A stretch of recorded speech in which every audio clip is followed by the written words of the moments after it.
हरे कृष्णा, राधे राधे।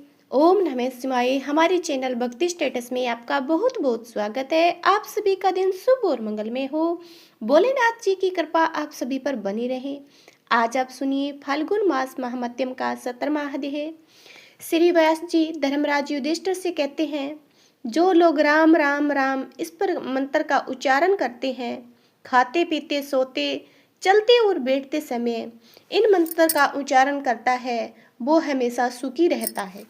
उन्हें दुख दुर्भाग्य आदि व्याधि का भय नहीं रहता। उनकी आयु संपत्ति बल प्रतिदिन बढ़ते रहते हैं।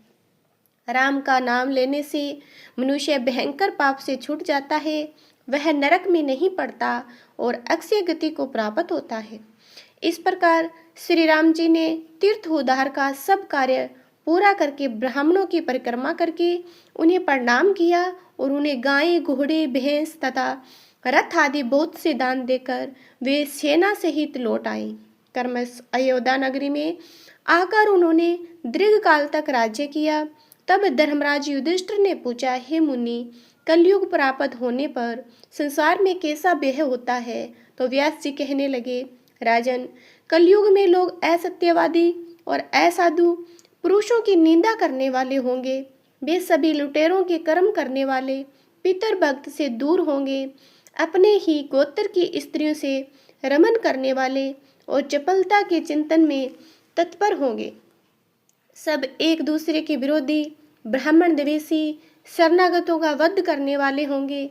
कलयुग प्राप्त होने पर ब्राह्मण वेद भ्रष्ट, हंकारी, वेश्यचित, आचार कृषि, गोरक्षा, वाणिज्य में तत्पर, संध्या कर्म का लोप करने वाले होंगे।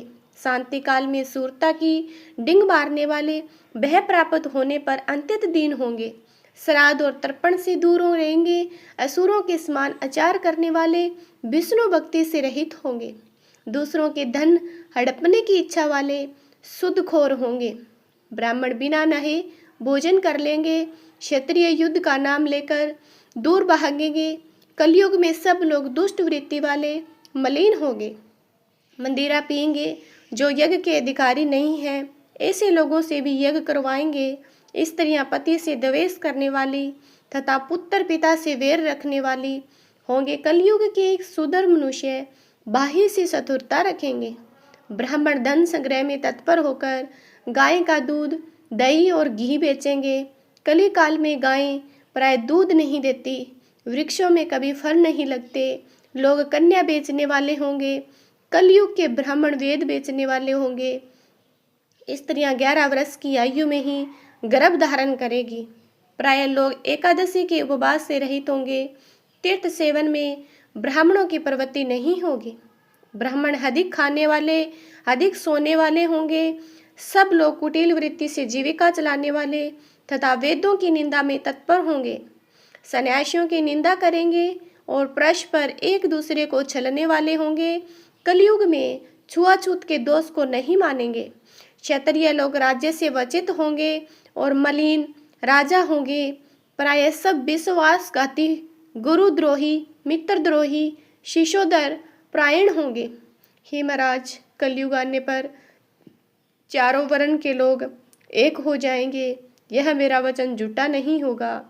कलयुग प्राप्त होने पर सब ब्राह्मण स्थान से भ्रष्ट होंगे। बलवान पक्ष को ग्रहण करेंगे। पक्षपाती होंगे। वेद भ्रष्ट होंगे। प्राचीन काल में ब्रह्मा, विष्णु, शिव आदि देवताओं ने द्रमायण तीर्थ को स्थापित किया था। सत्य युग में इस तीर्थ का नाम द्रमायण, त्रेता युग में सत्यमिंदर, द्वापर में वेद भवन और कलयुग में मोहिक हुआ। जो मनुष्य श्रद्धा पूर्वक सब पापों का नाश करने वाले द्रमायण महात्म्यम को सुनता है, वह मन, वाणी, शरीर से होने वाले त्रिविध पातक का नाश कर देता है। एक बार इसके सुनने अथवा कीर्तन करने से सब पापों का नाश हो जाता है। स्त्री हो या पुरुष, जो भक्ति पूर्वक इसे सुनता है, वह कभी नरक का दर्शन नहीं करता। ऐसा कहकर श्री व्यास जी वहां से चले गए। श्री सूत जी कहते हैं, हे तपोधनो, एक समय महान तेजस्वी मार्कंडेय मुनि तीर्थ यात्रा का फल पाकर नर्मदा के तट पर बैठे हुए थे। वहीं उनका दर्शन करने के लिए बहुत से ऋषि महर्षि आए पुलत्स्य वरिष्ठ, पुलकृत, भृंगु अत्रि, मरीच, कात्यायन मुनि, गौतम संक लिखित, कात्यायन, साकल्य आदि भी वहां उपस्थित हुए। उसी समय तीर्थ यात्रा का फल सुनकर धर्मपुत्र युधिष्ठिर वेद देवता एवं ज्ञानी ब्राह्मणों तथा अपनी प्रिया द्रौपदी के साथ नर्मदा तट पर मार्कंडेय मुनि के आश्रम में आए। वहां पहुंचकर उन्होंने भाइयों सहित 3 बार मुनि की परिक्रमा की।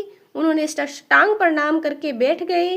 राजा को बैठा देखकर महामुनि मार्कंडेय बोले, हे नृपश्रेष्ठ, भाइयों और ब्राह्मणों के साथ कुशल से तो होना। युधिष्ठिर ने हंसकर कहा, मुनि, आज आपके चरणविंदों का दर्शन पाकर मैं कृतकृत्य हो गया। मेरा अंतकरण का मल नष्ट हो गया। तीनों लोकों में प्रभावित होने वाली गंगा, यमुना, सरस्वती, गंगा द्वार, हिमालय, कुब, जाराक, ब्रह्म योनि, उगर तीर्थ, कनखल, केदार, भैरव क्षेत्र, नैमिषारण्य, कुरुक्षेत्र, पुष्कर इत्यादि पवित्र तीर्थों को छोड़कर आप किस प्रयोजन से केवल महानदी नर्मदा का दर्शन करते हैं? इस बात को हम सब लोग सुनना चाहते हैं। आप कृपया करके इस रहस्य को बताएं। तब मार्कंडेय मुनि जी कहते हैं, राजन, पूर्व काल की बात है। चंद्रवश में पूर्वा नाम से विख्यात एक चक्रवर्ती राजा हुआ। वे स्वर्ग लोक का शासन करने वाले इंद्र की भांति समूची पृथ्वी का पालन करते थे।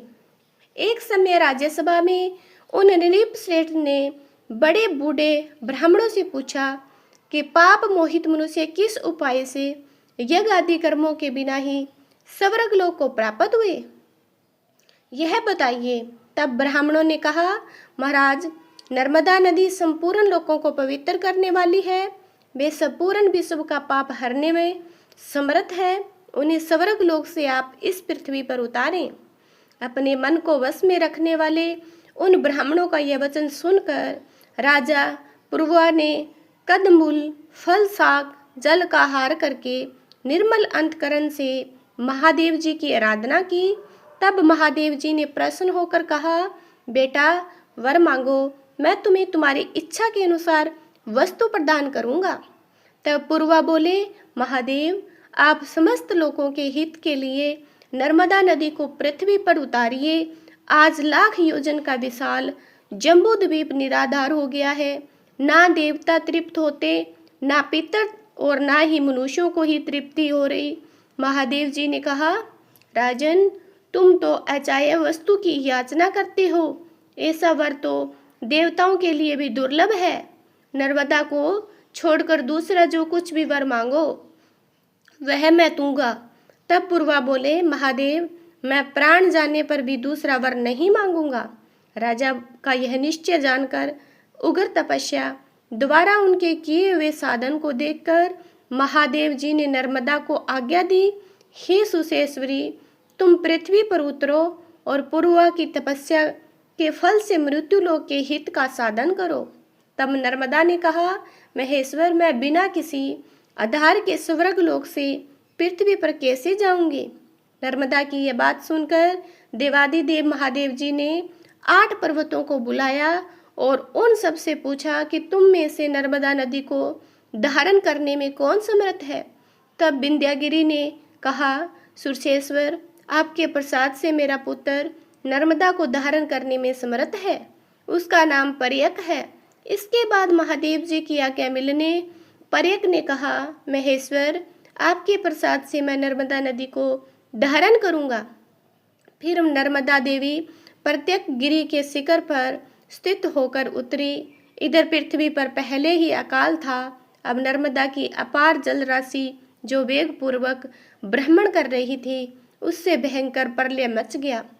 तब संपूर्ण देवताओं ने मैं कल कन्या नर्मदा की स्तुति की और कहा, हे कल्याणी, तुम मर्यादा धारण करो, किसी नियत सीमा में स्थित रहो, इस प्रकार विश्व के लिए हितकारिणी बनो। देवताओं की इस प्रकार प्रार्थना करने पर महादेव जी की आज्ञा से नर्मदा देवी ने पुनः अपने रूप को संकुचित कर लिया। अब वे समृद्ध रूप से बहने लगी। उस समय नर्मदा जी ने पुरुवा से कहा, वत्स, तुम अपने हाथ से मेरे जल का स्पर्श करो। उनकी आज्ञा पाकर पुरुवा ने उनके जल का स्पर्श एवं आचमन करके पितरों का तिल और नर्मदा जल से तर्पण किया।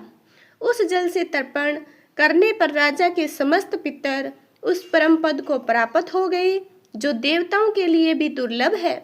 समस्त चराचर जगत सब ओर से पवित्र हो गया। वे देश, पर्वत, ग्राम और आश्रम भी पवित्र है जहाँ नर्मदा जी विद्यमान है। सरस्वती जी का जल 3 दिन में पवित्र करता है। यमुना जल 7 दिन में पवित्र करता है। गंगा जल स्नान करने पर तत्काल पवित्र करता है, परंतु नर्मदा नदी दर्शन मात्र से ही मनुष्यों को पवित्र कर देती है। नर्मदा के संगम में जहाँ कहीं भी स्नान, दान, जप, होम, वेद पाठ, पितृ पूजन, देव आराधना, मंत्र उपदेश, संन्यास, देह त्याग आदि जो कुछ भी किया जाता है उसके फल का अंत नहीं होता। वैशाख, माघ, कार्तिक की पूर्णिमा को विषुव योग में, संक्रांति के समय बतिप्यात और वेद योग में, अमावस्या में, तिथि की हानि और वृद्धि के दिन, मानव आदि, युगादि और कल्प आदि तिथियों में, माता पिता के यक्षाय में, नर्मदा तटवर्ती ओंकार भृगु क्षेत्र तथा विशेषत संगम में जो सहस्त्र, शत अथवा 1 गोदान एवं संपूर्ण महादान करता है तथा जो श्रेष्ठ मनुष्य नर्मदा में स्नान, दान, जप, होम और पूजन आदि करता है वह अश्वमेध यज्ञ का फल पाता है। हे युधिष्ठिर, मनुष्य नर्मदा में जहाँ जहाँ स्नान करता है वहीं वहीं उसे अश्वमेध यज्ञ का फल प्राप्त होता है। जो मनुष्य प्रातः काले उठकर नर्मदा का कीर्तन करता है उसका 7 जन्मों का किया हुआ पाप उसी क्षण नष्ट हो जाता है। तथा जहाँ संगम और बाणलिंग से युक्त नर्मदा नदी स्थित है वहाँ स्नान करके मनुष्य अश्वमेध यज्ञ का फल पाता है और अंत में शिव धाम को जाता है। आज का देह यहीं पर समाप्त होता है। अगर अच्छा लगा है आपको तो कमेंट में हर हर महादेव जरूर लिखना और चैनल को सब्सक्राइब जरूर करना आगे का देह को सुनने के लिए।